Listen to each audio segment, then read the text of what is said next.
Welcome Jollibee and Quezon Bukidnon Poblacion. Hello guys, andito kami sa Jollibee sa Quezon Bukidnon with my sister and bigla ang bisita na aking kasama sa trabaho noon. At hulaan nyo guys, maraming nagtrabaho dito na galing sa packing house. Ala kayo, mabibisto kayo ni Ma'am Ann dito. Kagigising ko lang guys, kaya kain muna dito sa Jollibee. Ano siya trabaho ni mo dito na? Magwaya-waya. Waya-waya? Manager, supervisor? Nay, dili na. Tignan nga sa mga customer. Ang so much ma'am, kaya naman mong niya, spaghetti, burger steak, Sige lang ko kapsi na ni. Patay, dyan ko ni Ma'am Ann na ni. chicken sandwich, o yung part niya, sundae, sitlow, charge, Ito? Yung mga fans namin lahat. Guys, ang mga packing nana din sa Jollibee guys, oh. Ala. Nana Ma'am Ann, ay mo mga tao nanas pake, ala sa Jollibee. Shoutout sa mga kuwan. Sa mga kuan.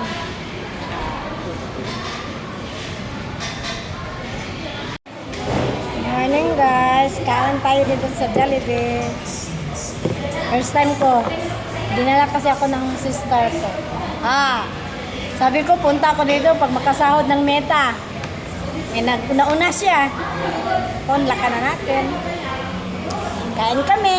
Ayaw niyang gusto makita ng camera. Hiding kasi siya mahiyain. Tayo na lang kasi makapal ang mukha natin. Ay, niya. Guys, kailan ka na guys? Oh. Meet again! Dagan kayo, dagan. Di pwede kayo. O, diba yung money? Jollibee. Sabi ko nga, ibabalik, pupunta ko dito pag makasahod ako ni Mita. Nauna. Nalibre, nalibre. Nalibre sa among madam. Let's go na. Uwi na kami.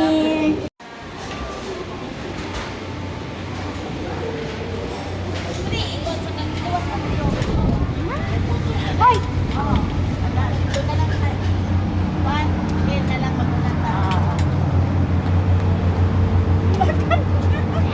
Tayo nawakan. Oh, mana? Hindi mo picturean? Ada na po siya. Apil ko ni Jollibee, oy, kay.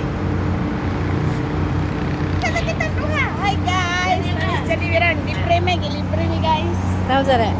Kagainit kayo sa to. Hi mga guys! Nandito kami sa Jollibee. Libre kami ni Madam. Oh, diba? Oh. Madam na